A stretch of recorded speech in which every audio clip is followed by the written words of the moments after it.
Hello and welcome to our newest episode of the CHC Expert Interview. My name is Stefan Poschik from CHC, and today I have a super interesting guest.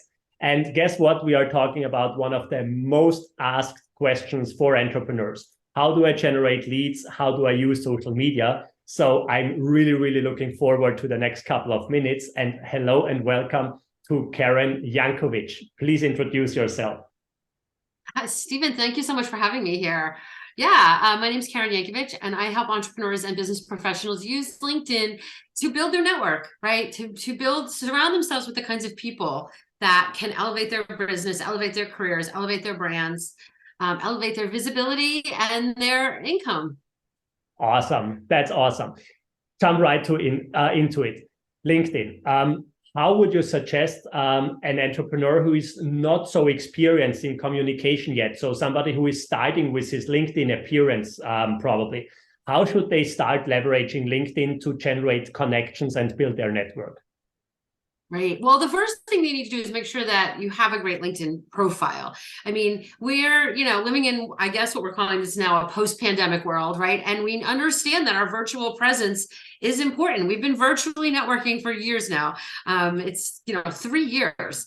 So hopefully by now that you need to. Wait a second, the tone is gone. I don't hear you right now. First was LinkedIn profile, should be really cool. Second thing, what is the second thing? Yeah. The second thing is, like so many people think that there's so many preconceived notions about LinkedIn. Everybody's talking about the fact that there's so much spam in their inbox, or, they're asking about how do I get more visibility on their posts? And all of those things, while they're important to discuss, is really not the point of LinkedIn. The point of LinkedIn is relationship building, right? I don't really care how many people see my posts. What I care about is how many names do I have on my calendar this week? Right? Like, who am I speaking to? LinkedIn is where the big business is happening, right? We're not going to LinkedIn to sell our pens. We're going there to get a distributor that wants to buy 100,000 of our pens. So who do you need to talk to? And genuinely do that research, do some outreach. It doesn't ever have to be cold outreach. There's always a way to find a warm way to do outreach. And then put people on your calendar. And once that's done, then we can talk about how to get more visibility on your posts and how do I, what do I do about all the spam in my inbox? But first and foremost, use LinkedIn for what it is brilliant for. And that is meeting the kinds of people that can change your business, change your life, and change your bank account. Awesome. I love this. I love this advice. Really, I do. Another question, you already tapped a little bit into this, but when somebody already has a couple of hundred or 1,000, 2,000 connections or something like that, a question I always get asked from our from our coaches is, what's the best way to reach out to somebody that I don't make some kind of cold outreach, or that I have a mutual way to reach out or to connect with somebody? So first of all, let's not overlook that 1,000 people in your existing network, right? Go make sure that you're continuing to look at those names in your network, continuing to see what's happening with them. Maybe they work for a company that's going through some kind of transition, and this because it's public. Reach out, check and see how they're doing. Reach out and say, hey, can you believe it's been 4 years since we met at that conference? How is everything going? Or, hey, I see that you changed jobs since we've last talked. Or maybe it's even, we've been connected here on LinkedIn, and I don't actually even know how we know each other, but I'd love to know more about you, right? Genuinely be interested in the people that you're already connected to. That is low-hanging fruit. So make sure that you're not overlooking that. And then, obviously at some point you're going to run out of that. So you want to be continually, but on a micro-targeted way, building your network, right? We want to be continually building our network, but not full of random spammy people that we don't care about. Think about like, maybe you went to a conference. Did you connect with the speakers at the conference, whether it was virtual or in person? Maybe you belong to a networking group or an organization that has a membership directory. Don't connect with everyone in the membership directory, but cherry pick through it. Think about 5 or 10 people that you really want to get to know and connect with them. Like, find warm ways to do this. One of the tips that I love to share, and so many, especially entrepreneurs, don't think to do these things. One of the things we're taught as entrepreneurs often is to build our database, right? Build our email list. Even real estate professionals, build your database, build your database. Well, these are obviously warm leads because they're interested in you because they're on your email list, right? Yeah. Are you then coming back over to LinkedIn, maybe a month later or 2 months later, or just randomly and picking 10 people from your email list and saying, you know what, I really appreciate you allowing me into your inbox every week. I want to know more about you. You know more about me than I know about you. Tell me more about you, right? These are warm leads because they've chosen to be in your inbox. So find warm ways to actually use LinkedIn to almost cross-pollinate some of the work you're doing on other platforms and in other places. Like I said, the conferences, the networking things. Journalists, are you looking to see who writes about what you're expert in, and not just sharing their articles, but connecting with them personally and telling them how much you love their articles? And, it's a way to build relationships with the kinds of people that are putting content out there. Maybe they'll use you as a source in their next story, right? Are you connecting with the podcast hosts of your favorite podcasts, right? All of these things are warm ways to build your network out with some of the most influential people in your industry. Yeah. And, Stephen, I have a podcast. You have a podcast. It's not like we wake up every morning and there's 25 people that listen to our show that connected with us and told us how much they love our show. I would take the 25 million every day. Yeah. Right. So we'll remember you if you do that. That's true. We'll remember you if you do that. Yeah. Definitely. So it literally seems like people are forgetting how basic human being connections or communication is working. I can't hear you now. So Karen, it basically sounds like a lot of people lose their communication skills when it comes to basic skills in communication, because literally nobody would run around a conference in real life and hand out proposals there and just run there like a crazy chicken. Hey, here is my proposal. Do you want to buy this? Here is my offer. Here is my whatever. Yeah. But people approach me every single day like this on LinkedIn. Isn't this completely crazy? I know. I agree. I don't understand it. And here's the thing. I think there's like a mathematical equation that says this works, but I disagree with that. For example, let's say you're sending out 100 connection requests a day and you're pitching all these people and you got all these calls on your calendar. Technically, you're saying LinkedIn's great. I have all these leads on my calendar, but they don't close. Yeah. So what you're doing is, even if you close, let's say, $2,000 worth of business in a month from all those leads, you probably had to take 50 phone calls to do those.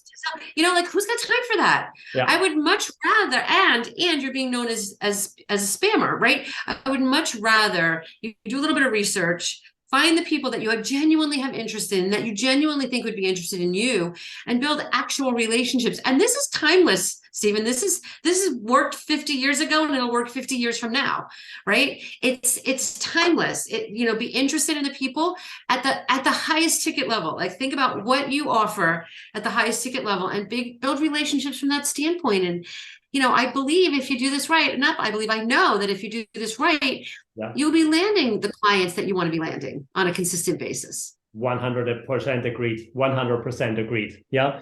So what you are also doing is you are helping especially women, right, to sell their high ticket offers. What you are also talking about in your podcast, and what you have a lot in your focus groups, right? Right. So right. I think I don't really care if you're a man or a woman. I don't care what your body parts are or how you identify. I think women need to do a better job at building their networks. And I think they need to feel more included on LinkedIn. Yeah. And that's kind of why I stand. I have many private clients that are men, many people in my programs that are men. But I think women need to do a better job at this. We need to do a better job at feeling confident enough to build relationships from that place. Yeah. Yeah. So I definitely agree. Let's stay with this a little bit longer, because most of my team members are basically women all around the world and are working and also using LinkedIn. So what should women do different, or should do to build their network or leverage LinkedIn in a better way? Well, often I find people feel like it's their impression is that it's a cold corporate left brain type place to hang out, when that couldn't be further from the truth. It's where we meet people. It's where we have conversations. And if we're doing this, I don't want you to be having conversations with the people, for example, from a conference or your networking group, here's what I do, give me your credit card. I want you to have conversations that are, here's what I do, who do you know? Who should I talk to? Who do you know that might be interested in this? How can you help me? And how can I help you? These are conversations that women are comfortable having. It's just the uncomfortable part of of having these conversations without really knowing exactly why you're having them, right? You're just having like collaboration, get to know you. Let's explore what you're doing and what I'm doing, and let's see if there's an opportunity to support each other. Yeah. So it's a muscle that you have to practice and you have to build, because you're not, and sometimes people are going to say, Stephen, what do you want? Like, just tell me what you want, right? They're not your people, right? They're not your people. You're looking for the people that are willing to have those conversations and be open to ideas. And again, not always looking from a who's my next client, but a who knows people that might be my next client, and who else is an influencer, like a journalist or a podcast host, that is in front of my perfect clients, right? And building relationships with those kinds of people so that you're kind of building this really beautiful collaborative network around you. Yeah, totally agreed. I love what you just shared with us. Definitely. Yeah. So you're also talking a lot about this in your podcast, right? So tell us a little bit about the podcast and how the podcast can help actually so my podcast network and help women. Yeah, my podcast is called Good Girls Get Rich, and it's titled that because I think that one of the things that women need to do a better job of is really leaning into what makes them great. What do you do that's great? So many women feel that because they can do it, they feel like everybody can do it, right? And they don't feel comfortable charging for things that come so naturally to them. And really, for me, that's exactly the space I want you in. I want you to be building your life and your business from the space of what you love to do, what you're brilliant at, and then the abundance comes from that place, right? When you're building, not focusing on where's the next dollar, but focusing on building the relationships, the business follows, the money will follow if we're doing it. So the podcast really addresses different topics around that. We have some guests that talk about different topics, but mostly it's, how, kind of tips around using LinkedIn, maybe in a unique way that you haven't really thought about, so that you can, I want there to be more wealthy women in the world, Stephen. And that's perfect. That starts with we will make this happen. We will definitely take you and take your podcast and get all the people connected with you. 100%. Perfect. I love it. I mean, I do the podcast because I genuinely want to help more women do this, right? And at the same time, I'm a for-profit business. You're a for-profit business. The people that listen to my show are for-profit businesses, right? It's okay. It's okay to ask people for money for the work that you do. That's right. True. Yeah, that's true. Yeah, awesome. No, I really love it. And definitely my vice president of business development, Marcy, will also love this, because basically behind the scenes, she's working at the moment on a women entrepreneur program, what we are going to announce and launch in a couple of days we should talk about that. I would love to support you with that. Yeah, I shared this on your podcast. What about that? I would love to support you with that. Awesome. Yeah. No, definitely. So this is one of the reasons why I love talking about this specific groups and how women can leverage this in a better way. Yeah. So that's really, really cool. So let's go a little bit into the entrepreneurial journey of Karen. So you are in business and super experienced in the meantime. Forever. Just tell me, what are you most proud of so far? You know what? It takes courage to be an entrepreneur. And, it does, because, I'm not going to say that I don't sometimes fantasize about paychecks and health benefits. Living here in the US, we need to, we have to ask for every dime we have, which is not really the case when you have a job. So, I'm mostly proud of the women that work so hard, that I work with, that work so hard and really go out of their comfort zone to start to shine a light on themselves. And, it's often not the people we don't know that we worry about. It's the people we do know. Like, what are they going to think when I say this about myself, you know? And I'm like, oh, who cares? We're not making stuff up. I want you to own it. So it takes some courage to shine a light on that and to really, you know, build a business from that place. So I'm so proud of the women that I work with that have done the hard work. That's beautiful. That's really beautiful. Yeah. And you can, and you should be proud of this because you deserve it. That's it. Yeah. I mean, honestly, I sit in such gratitude sometimes just that I get to hang out with these beautiful women. Awesome. Yeah, that's really awesome. So what is most exciting for you about right now? So what are you working about? What are you launching to the world probably? Or so what's most exciting right now? All right. So you can keep an eye on this. I love LinkedIn strategy. I love coming up with great fun ways to help you get on but none of that works if your profile's not done. And I'm getting kind of tired of talking about profiles because I feel like if you don't know by now that you need to have a great LinkedIn profile, I don't know what I can do to help you. So we're going to be rolling out a new very low cost LinkedIn profile program so that I can just say, like, take this off of your plate and then come back so we can talk about strategy, you know, because your strategy is only going to work. It's going to work much more effectively if you're coming from a great profile. And a great profile, like most people think of LinkedIn profiles like an online resume. A resume is all about who you used to be. Your LinkedIn profile should be projecting your brand into the future. So it's very different than most people think. So we're going to be rolling out a new program, which you can keep an eye on, linkedinprofiletraining.com. That's where it's going to be living. It's not there at the time we're recording this, but it'll be there very shortly in the next week or two. And, you know, our goal is to make it really easy for people to do that piece so that we can jump in and help them with the strategy. That's awesome. Yeah, that's awesome. And much needed. Definitely much needed because so many people in our coaching programs and also in our CHC Academy are asking this over and over and over again. Hey, how can I improve my LinkedIn profile? Or they want to build a marketing strategy or a social media marketing plan and stuff like that. And when we look at their LinkedIn profile, it's just so bad. It's just so bad. I know. Yeah. I know. And you just have and people spend so much money on things like their website and their colors and their branding and logos, and then they're not realizing that there's literally a money leak.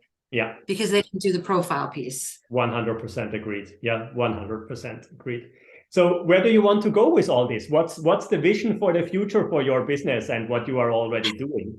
You know what? I here's the thing. I feel like what I'm seeing now, and I don't know if anybody that's listening agrees with me, but I'm feeling like I'm seeing a big shift in online marketing. I think what happened when the world went virtual is it got really noisy and we were all like online all the time and there was so much noise and we had to really relearn how to use these platforms. And now I'm seeing the opposite.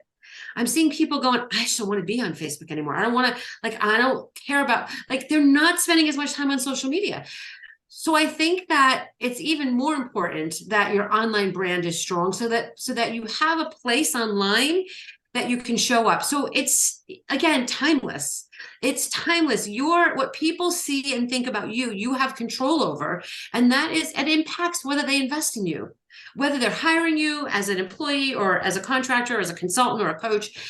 What they find out, when they're going to Google you. We don't buy anything. We don't buy, ice cream without Googling for reviews, right? They're going to check you out. So I think that I think the importance of taking time to create a strong LinkedIn profile is growing rapidly because people are spending less time on on the other social platforms.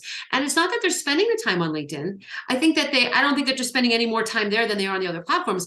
But I think that the SEO benefit of LinkedIn, the people finding you there and finding out what you want them to know about you, that is the piece that I think we can't overlook.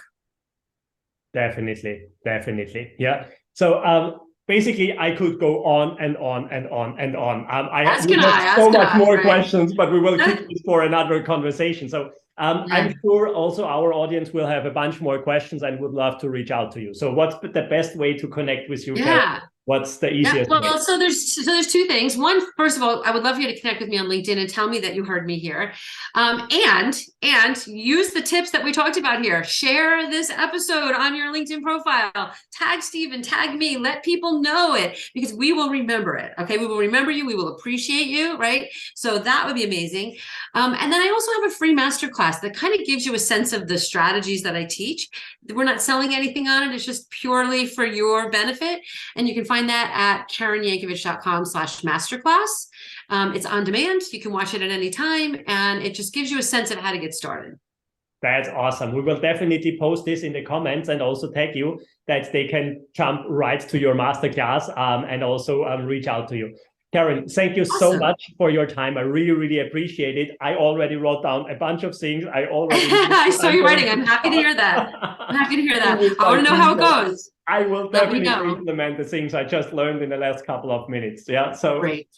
Really, thank you for this great conversation. And for all of you listeners out there, just do what Karen just said to you. It's so important and it's so valuable what you just had. What you just heard. I can't stretch this enough. That's how you can use it, and that's how you can improve it. So take care of yourself. Thank you for listening, and become successful and use it what you just heard. Thank you.